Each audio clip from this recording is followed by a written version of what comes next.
Well, hi there, or should I say welcome back, because this is a part two of the two-part. The Iron Orchid Designs Barnwood plank with the nautical sort of flair. It was a project table that I had done. If you're curious on how all the paints went down, go ahead and find part one and then come back to this. But if you're all set to go, feel free to watch and hopefully learn. And if you have any questions, please, down below and any of the social sites /Seaporium or at seaporium.com, we'd be happy to answer any of those questions that you have. And let's get going. All right, so we have all the colors laid out on our beautiful cardboard sample here. But since my live, I didn't download, I have to re-video the process of stamping here. The stamps, the Barnwood planks from Iron Orchid Designs come, and it's a 2-sheet set. These are stamps that are actually on a carrier sheet. They all have a top clear sheet as well. And what I have done is, after you open the first time only, you're going to take like a fine grit paper, sandpaper, or a sanding block, and you sand it one direction, then the other direction, and clean them off. And that's a first time only when you first open your package of stamps. After that, you don't need to do that. You just need to keep them clean after use. And that's just with the hot soapy water. And a lot of times I like to use the isopropyl, the rubbing alcohol, for wiping them down after. Keep them nice and clean. They'll be used over and over and over and over again. So these have already been cut. So there's the sheet that goes on the top of them. These have been cut. You have 8 different parts, different grains, knots, joints, cross grain. This is the important one. This is the one that lays out your width of the planks, because it gives you the top and the bottom seams. And what I'll be using today is Iron Orchid Designs. It's the Decor ink in Stone Gray. You can change up any of these colors and you can do your own scheme. This is just going to show you what I did for the particular table. Some people weren't able to view the video, so we're just kind of doing this on a whim. And hopefully I'll get another piece and we'll do this nicer. But this will give you the idea exactly what it is I did to create the beachy nautical look that you see in the picture that I will be posting when I put the video together. So all I have is a piece of acetate. You could use a paper plate, or I even have used the top sheets in the acetate. So whatever. I like to use the brayer. They do have their blank stamp pads that you can put the ink in and just tap the ink on. This is my go-to, is the brayer. And what you want to do is you want to hit it mainly at the seams. This is from my technique. If you like how mine comes out, this is what I do.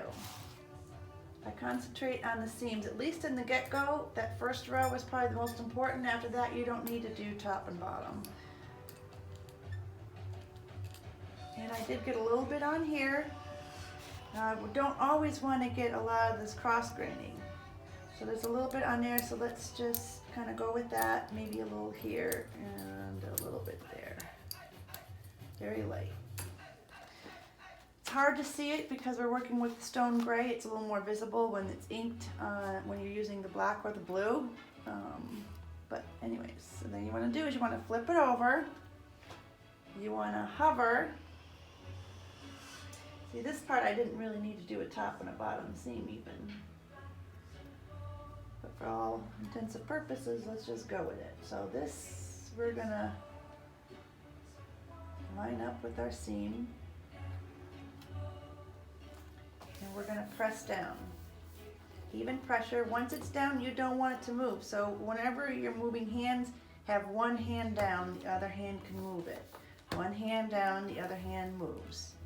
Even pressure. There we have our seam. We have just a little bit of cross graining. If you go overboard with this stamp, you won't have any room for any grains with the other fun stamps that have all the fun oak grains, the fine, with the knotting and the straight out busy oak, and you can have fun with that, but again, you don't want to go overboard. So if say, you know what, I'm going to wipe back. Maybe I don't want to have so much cross graining on this one. Wipe it off a little bit. That's all right. You can do that. And we're just going to line it up. Once it's down, you don't want to move it. One hand down while the other one moves. One hand down while the other one moves.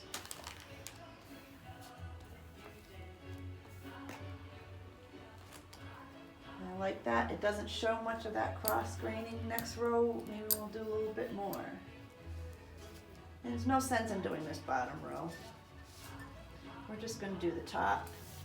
But I'll show you just the top. And we can add a little more of this cross graining on here.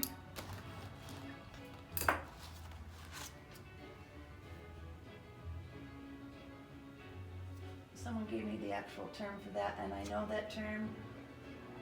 It's one of those things that I just go to brain fart. It gets in that head, and then it gets the heck out.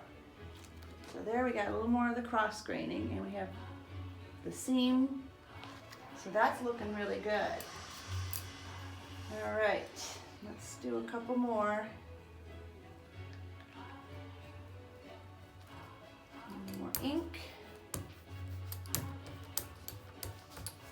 Now, for sure, we don't need to do both seams, but since I went straight across in one direction on this row, I'm going to alternate this one. So let's start this way on this row, and we're just going to do the top. That's why I don't want to do it on the actual piece, but I want to make sure you can see this. And let's add quite a bit of this going on. Okay, because I want you to see the directional change here. Right? Is this the way we went? Oh, dear Lord. No, this is it. Okay. I'm stopping right here at the joint with the grain going, the cross graining going the same way, these cut grains. And now I'm committed, I'm down, I don't move it. Even pressure.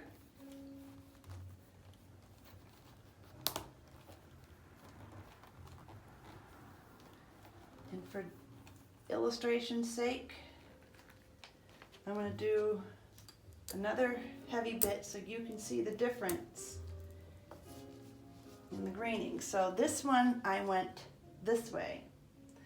This board I'm going to go this way, because when someone's installing the boards, they're not necessarily paying attention to the direction of the cut, the cross marks there.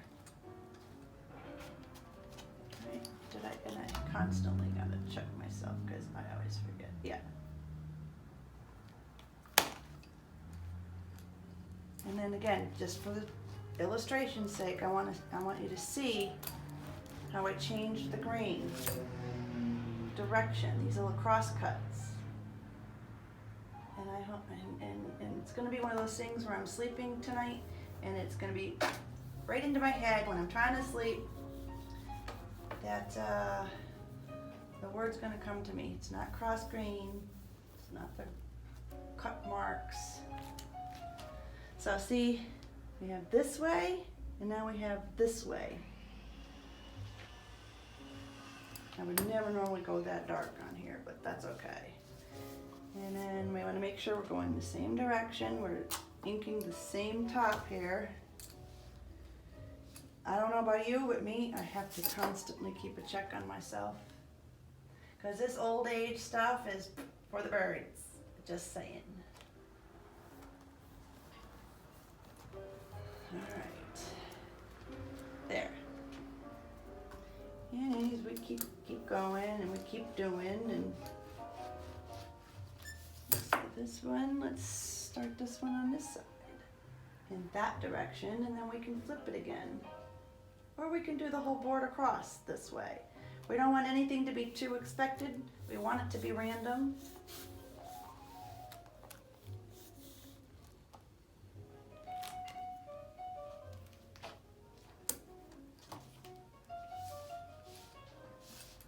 Okay.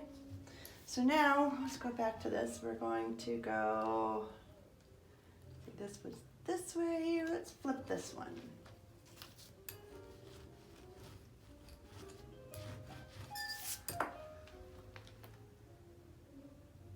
And I don't want it to be very grainy, because you got the idea how we're mixing up the grains.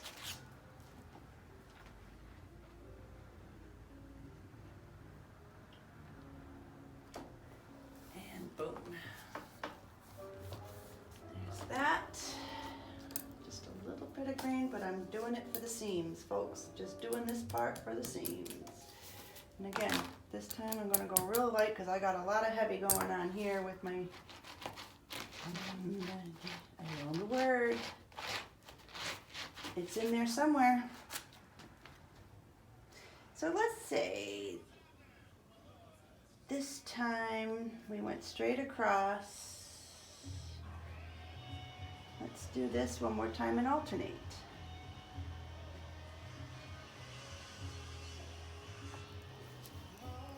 See, I was going to alternate the last one because of my little disruption and my old person brain. That one went straight across the same direction. That's okay. So now we're going to wipe off this ink on what was the top. We're going to flip the stamp around. This was that part that we just inked. Now I'm going to do the other end, the other side. Flip it and change the direction. Maybe a little bit of ink there, and a little bit of ink here.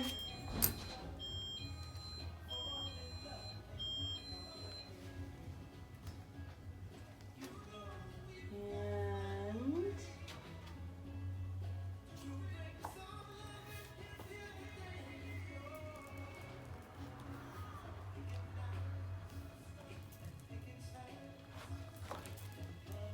what? I was pointing something. Backwards. Well, you can see it.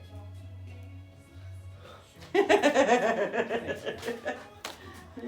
get it. Yeah. That way it's not all backwards, and I guess it doesn't really matter. I'm not really showing any writing.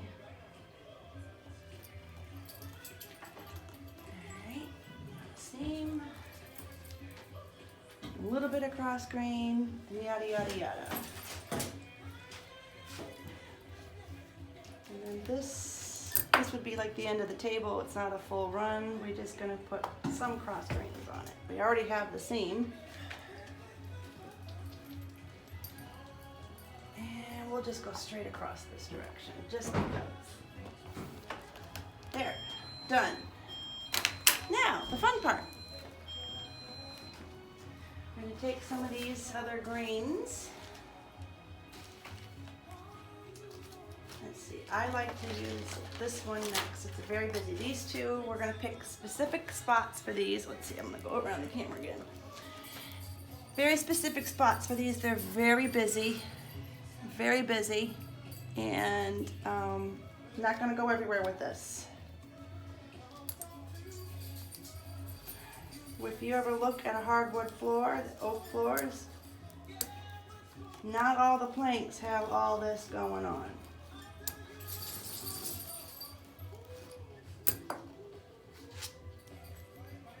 Okay, let's pick a plank that doesn't have a lot going on. How about this one here? Oh, I want to show you something. Let's see, we'll do this over. All right. Let's do this part here before I forget. I want to show you someone, I believe it was in England, showed a technique where they took this, laid it down, I'm not letting it touch past that seam. Right?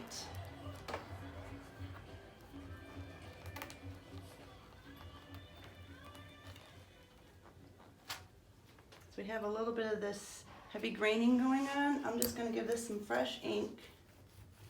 I am using the ink. You can use paints. And we're going to flip it. And kind of match the run this way.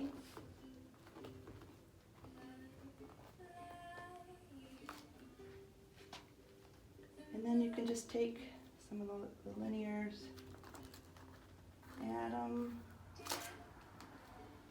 and add them this way. And now you have, basically that's a knot right there waiting for, you can even exemplify, ooh, fancy word. I'm impressing myself now, folks. It's just one of those days. Okay, we can make use of an actual, make that a knot. Let's commit to the knot. Because we can do whatever we want. We're doing this to our liking. Now we got the knot, you've got the graining going around the knot. That is perfect. All right, and I've done wood graining with the glazes and all the wood graining tools. Trust me, this is so much easier if you have to fix it. You're just using paint, and especially if you're just gonna do a very simple blending. Save samples of your paint colors so they can be matched.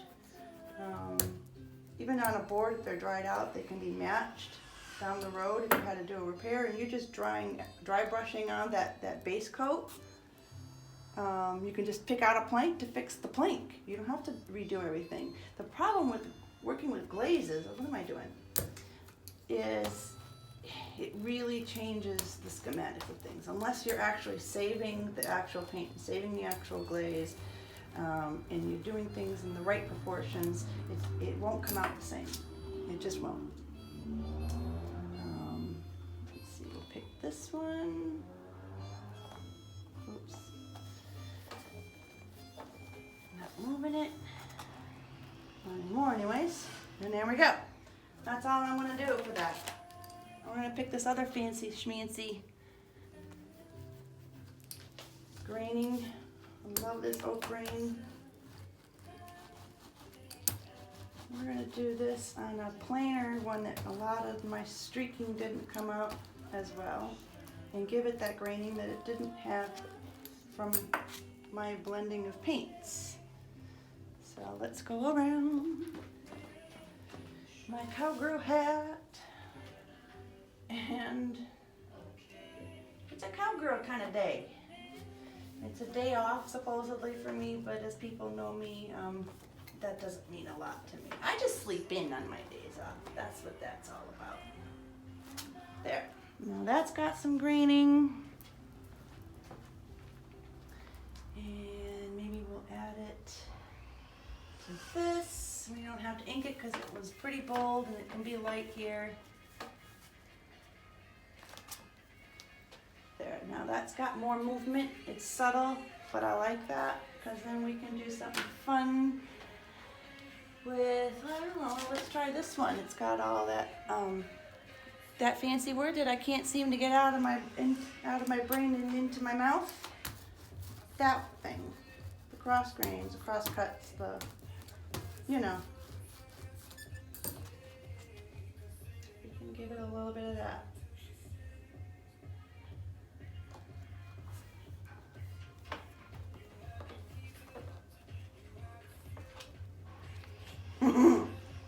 I still love this. I don't care how many times I work with these stamps. All right, I'm not being polite this time. Throwing stamps around. I just know it's getting to be a long video, and I don't want that. No one wants to watch a long video of someone stamping.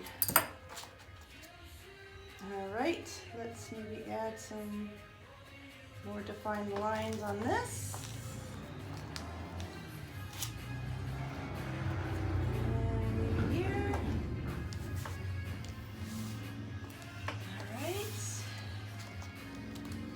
get the idea there. We're picking different things. This one I like to use to give the edges a little roughness.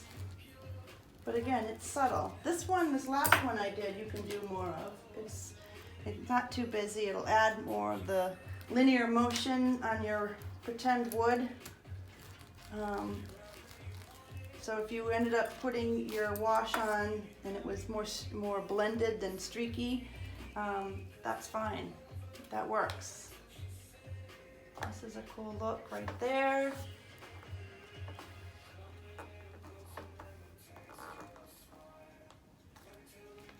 I like that one too. That one's a good one. And I've done this here. It's easier for me to show you where I've done it. Oh, I want to show you something before I step away. I'm going to keep this one out because I want to remember to tell you, because remember those brain farts, they happen often with me.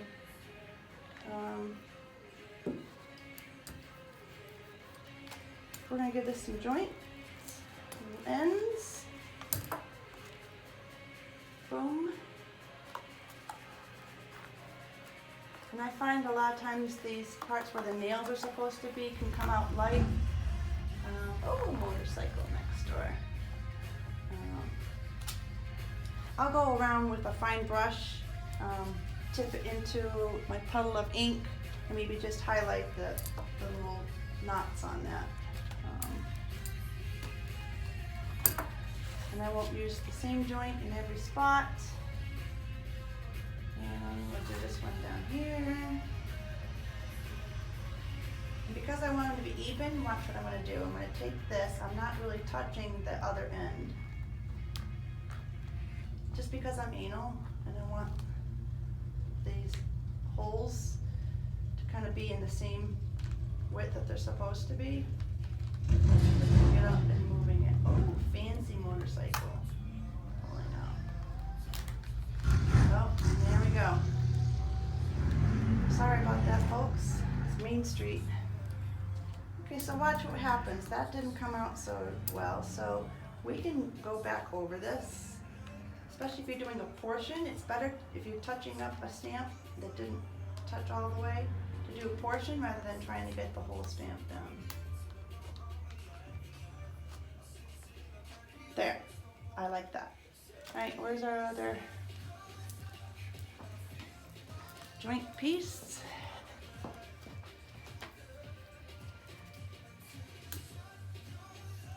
Some good music playing. It's a good day, folks. It's a good day.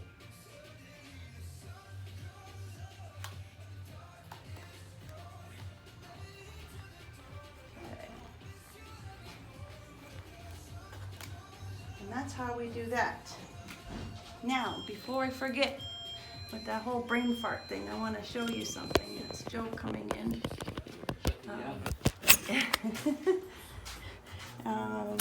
I wanted to show you, yes. This fancy piece. I'm walking through.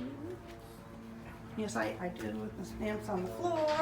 I did stamps on the wall. And this piece makes the end of my pretend wood planks at the corner here. So, just to point that out. I must pass. You must pass, okay. All right, folks. Now it won't let me spin it around. But hopefully, I'm not too scary. Hopefully that helps, and I'll do a little wrap up. Well, that's that. That's the end of part 2. And if, again, you know, review 1 to get to the 2 and yada, yada, yada. Sorry for the wonkiness of how this was all put together, but it wasn't a planned event. And if you have, again, questions, you know how to reach us. Thank you so much for watching and supporting us. And until next time, bye-bye.